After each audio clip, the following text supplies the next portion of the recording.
Les miracles.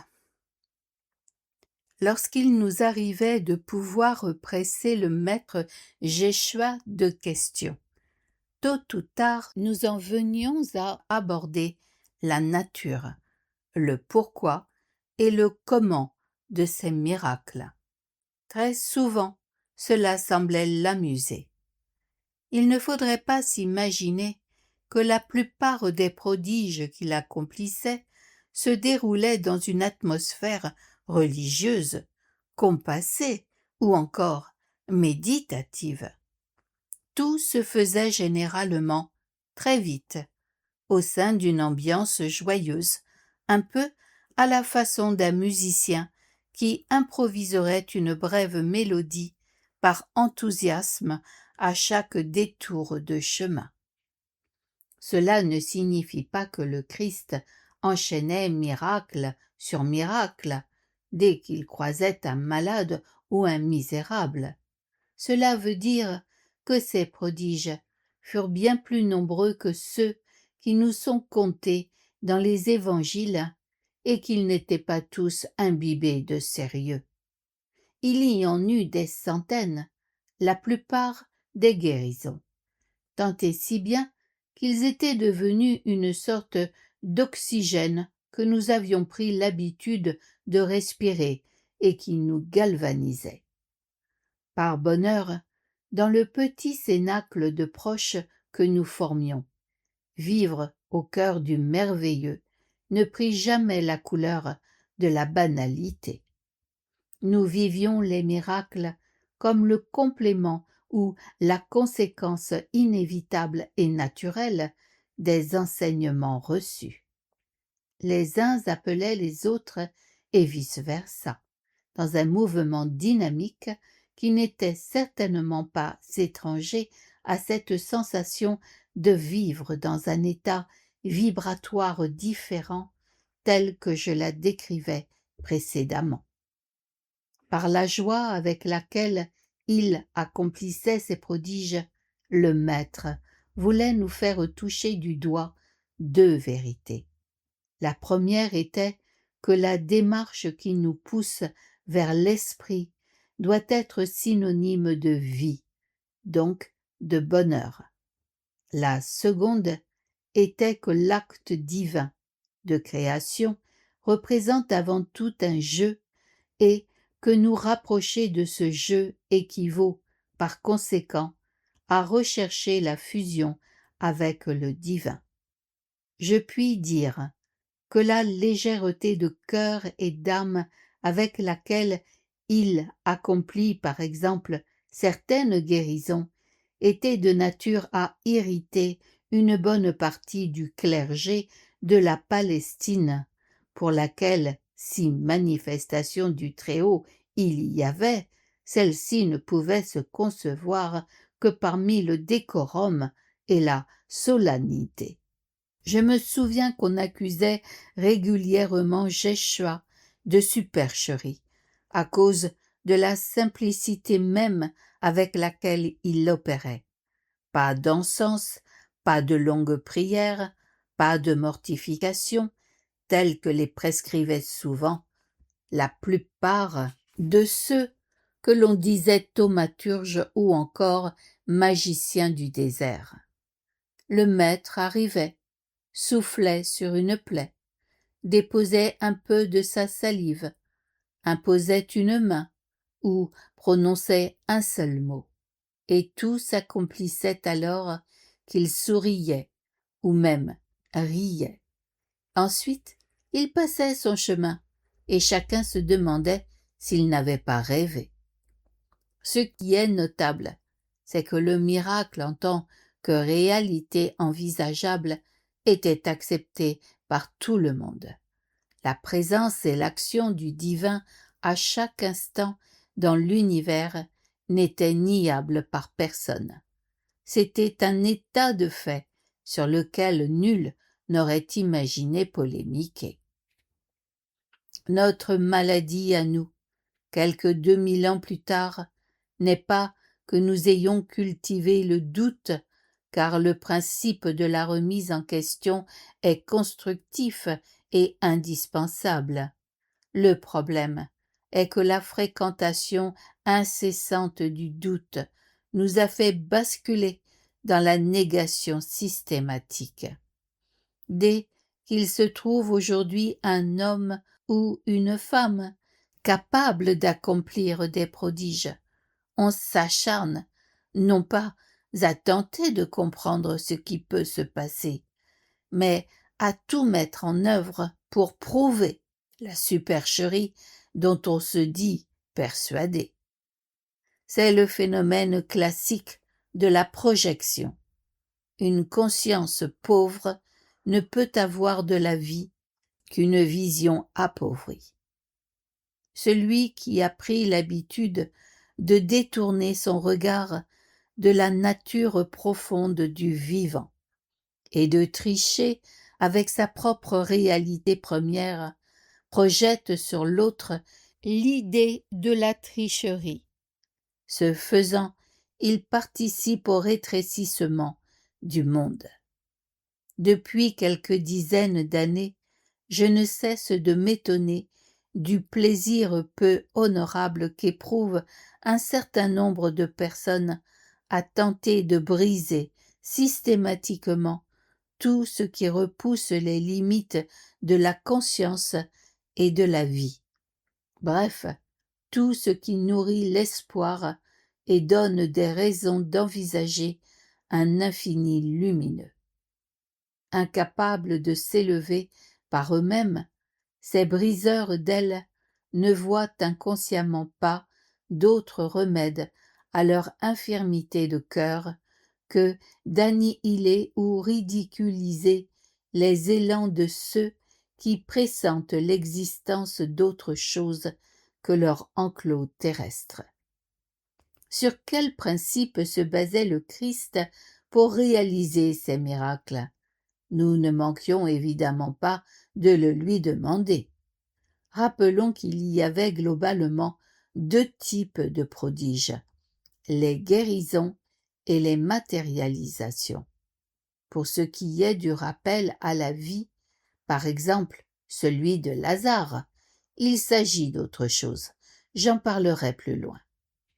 Le cas des guérisons est certainement le plus fascinant, car il nous fait plonger, avec les perspectives découvertes ces dernières décennies, directement au cœur des lois de la génétique et de la conception holographique de l'univers.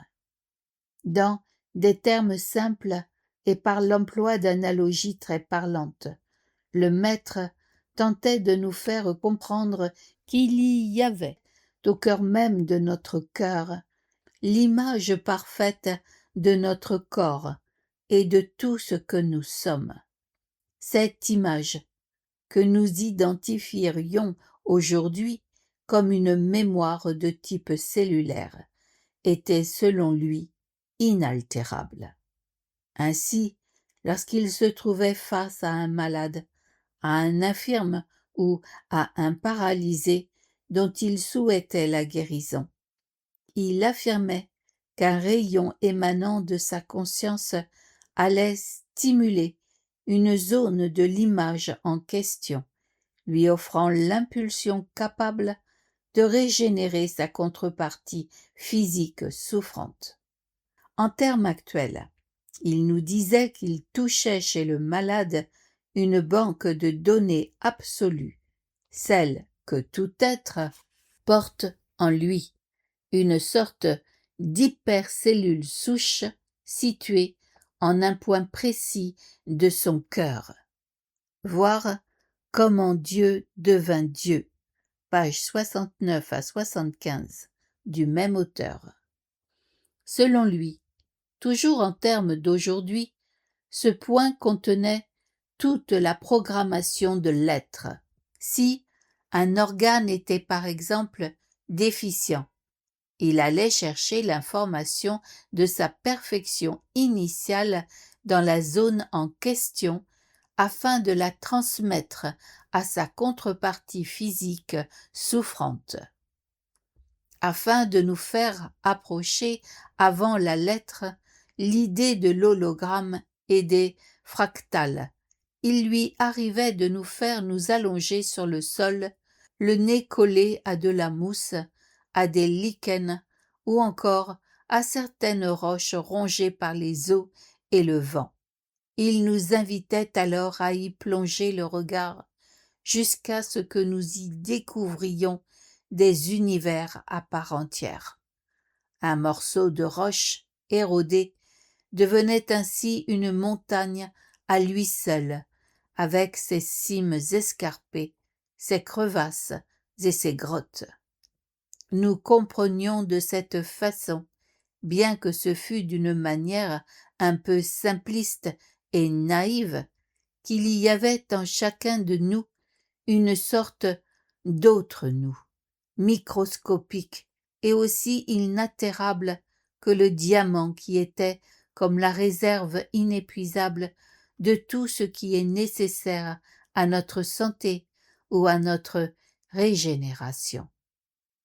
Poursuivant dans cette direction, le Maître Jésus nous dit un jour de façon très explicite que, pour stimuler cette zone mémoire dans le cœur malade, il faisait converger de lui deux rayons. Le premier émanait de son propre cœur, le second était issu d'une réalité de son être située au-delà du 8e chakra. Cette réalité, nous confia-t-il, correspondait à ce niveau de conscience où l'être humain commence à devenir véritablement humain et où la lumière de son corps évoque les contours d'une coupe. Peut-on voir ici, dans cette information, un autre symbole du Graal de la tradition, c'est-à-dire du plein déploiement d'un chakra situé sur l'un de nos corps subtils encore embryonnaires. C'est mon opinion. Pour en conclure avec ce point, je voudrais signaler qu'il ne suffisait pas de demander au Maître une guérison et d'avoir une foi totale en l'obtention de celle-ci pour qu'elle soit accordée. Yeshua nous enseignait que nul ne devait connaître la guérison d'une maladie avant que sa fonction éducatrice n'ait pleinement parachevé son œuvre sur les différents corps. Puisqu'il nous parlait de la loi de cause à effet, celle du karma, en faisant l'un des rouages majeurs de notre univers. Nous comprenions à l'aide de ces indications qu'il n'était pas souhaitable d'arrêter un mécanisme avant que celui-ci ne se soit épuisé de lui-même. Le Maître ne voyait absolument pas le moteur karmique qui entraîne une maladie ou une infirmité comme une fatalité, mais en tant qu'élément souvent indispensable à l'être à des moments précis de son cheminement. Il nous disait alors en substance qu'il y avait des périodes de notre vie ou de notre évolution où nous avions besoin de tel type d'instructeur plutôt que de tel autre, même si celui-ci déclenchait en nous la souffrance ou nous donnait l'impression de nous briser. Il affirmait donc que si son père lui avait accordé le pouvoir de toute guérison, sa sagesse, c'est-à-dire sa perception de là où en était l'autre, faisait qu'il n'utilisait pas une telle capacité inconsidérément. En termes d'aujourd'hui, je dirais que son œil intérieur scannait en un instant tout l'historique du malade qui se présentait à lui, et qu'il savait ainsi si oui ou non il était juste d'intervenir. Lorsque le jour où Simon-Pierre réagit en lui disant qu'il ne comprenait pas cette attitude, puisqu'il pouvait absorber et transmuter le moteur du karma douloureux de quiconque, le Maître répondit tout simplement qu'il y avait un moment exact pour soulager quelqu'un de son fardeau. À cela, il ajouta que la véritable compassion devait tenir compte de ce dont l'âme de l'autre avait besoin. Si tu soulages l'autre du fardeau qui aide ses muscles à se former, tu prolonges le fait qu'il soit chétif. Aimer, vois-tu, ne signifie pas se laisser emporter par le jeu des émotions du moment. Aimer vraiment, c'est lire l'âme de l'autre entre ces lignes et ne pas chercher à la réécrire à notre façon. Si je te guéris à l'instant du léger bégaiement qui est le tien, Simon, tu n'essaieras jamais d'identifier la peur qui t'habite encore, et celle-ci rejaillira d'une autre manière dans ta vie, peut-être plus pénible. Venons-en maintenant au second type de miracle réalisé par le Christ, celui des matérialisations dont le plus célèbre est immortalisé sous le nom de la multiplication des pains. Il nous fut expliqué à ce propos qu'en amont de tout ce qui est manifesté et dont la nature est vivante, il existe dans le monde éthérique une matrice ou, si l'on préfère, l'archétype d'une forme et de la substance qui y est associée. L'être qui est parvenu à un stade de maîtrise avancée a la capacité d'aller chercher l'information de cette forme et de cette substance dans le monde qu'est la matrice en question, afin de l'amener à notre niveau vibratoire autant de fois qu'il le souhaite. Au risque de paraître quelque peu sacrilège, j'emploierai encore ici une comparaison directement empruntée au vocabulaire de l'informatique. Je dirais alors que le maître est celui qui possède le logiciel lui permettant d'ouvrir un dossier informatique spécifique, de dupliquer celui-ci à volonté et de l'expédier via Internet à autant de destinataires qu'il le désire. Reste à savoir si ces destinataires imprimeront le dossier en question. Autrement dit, lui donneront corps dans leur vie et sauront en extraire la substance. Le Christ Jéshua évoquait cet univers des matrices subtiles en le décrivant comme un grenier inépuisable, générant sans cesse des graines de matière en devenir. La seule difficulté, selon lui, était d'aller chercher ces graines et de les densifier par ce sas entre les mondes que représente le chakra cardiaque associé à celui qui lui est légèrement inférieur sur le corps humain, le troisième dans la région de l'ombilic. Pour ce faire, il ajoutait qu'il lui fallait aussi faire naître en son esprit l'image parfaite, forme, couleur, odeur et substance de ce qu'il voulait matérialiser, et qu'il lui était donc humainement indispensable d'avoir déjà au moins vu une fois la chose en question. Dans la pratique d'un tel exercice intérieur, il va de soi que le Christ mettait en relief son contact intense et permanent avec le divin. C'est la fusion de mon être avec le royaume de mon Père qui rend cela aisé comme un jeu. C'est parce qu'il n'existe aucune crispation dans ma conscience et qu'il n'y a aucune trace de doute dans mon cœur que tout cela est si rapide et si joyeux.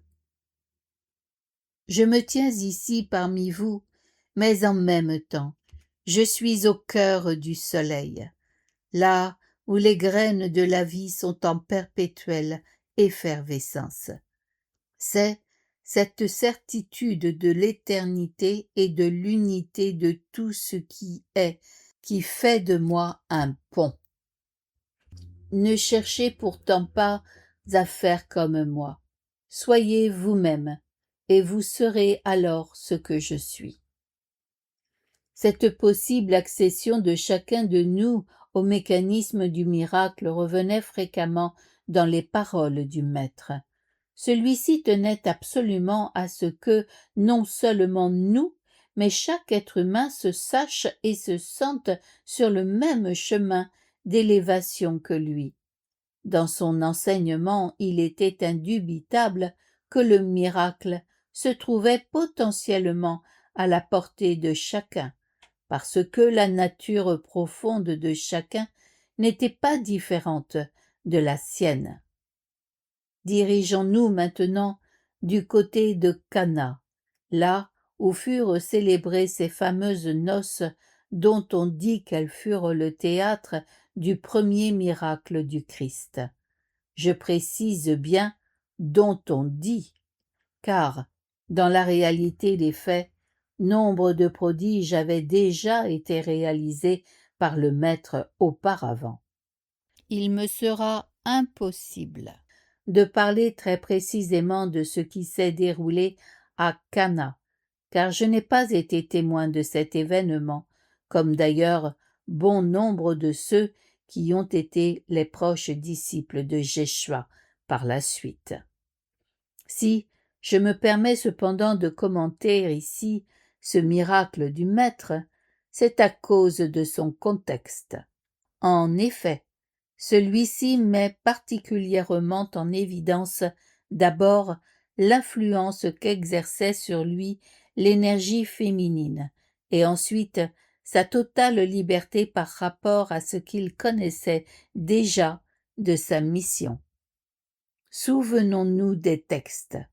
Lorsque le Christ est pressé d'apporter un remède à la pénurie de vin, il est bien spécifié que la personne qui parvient à le faire agir n'est autre que Marie, sa mère, tandis qu'il se défend de faire quoi que ce soit en argumentant que son temps n'est pas venu.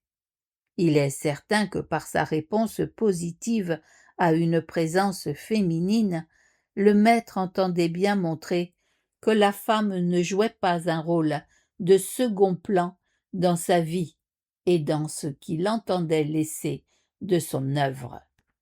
On pourrait évidemment répliquer en disant qu'il a simplement voulu contenter sa mère. Ce serait très mal connaître le contexte patriarcal de la société de l'époque. De plus, dans un milieu où la fonction de rabbi, celle de l'autorité religieuse, surpassait le rôle du fils. D'autre part, ainsi que je l'ai déjà dit, je puis personnellement témoigner de la quasi-absence de privilèges que le Maître accordait à sa mère. Une mère qui, par ailleurs, on le devine très bien, savait exactement ce dont son fils était capable et donc par quoi il était habité. La réponse positive de Jéshua nous montre également que celui-ci se réserve la liberté d'outrepasser ce qu'on pourrait appeler la logique du plan d'action gravé en lui. Une telle liberté au cœur d'une mise en scène où chaque pas semble relever d'une intention divine, précise, est caractéristique de l'avatar. L'avatar a, en effet, le privilège de l'improvisation totale. Il ne fait pas qu'exécuter un dessein sacré. Il joue au-dedans de celui-ci et y apporte sa propre couleur d'âme, sachant que toute improvisation devient elle-même matière à enseignement.